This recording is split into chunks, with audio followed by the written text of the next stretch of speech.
சொல்லி நன்மையை செய்தால் உலகம் உன்னிடம் மயங்கும். நிலை உயரும் போது பணிவு கொண்டால் உயிர்கள் உன்னை வணங்கும்.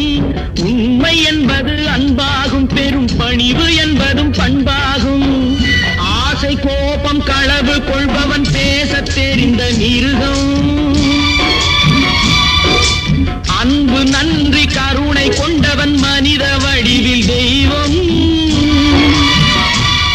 இதில் மிருகம் என்பது கள்ள மனம், உயர் தெய்வம் என்பது பிள்ளை மனம்.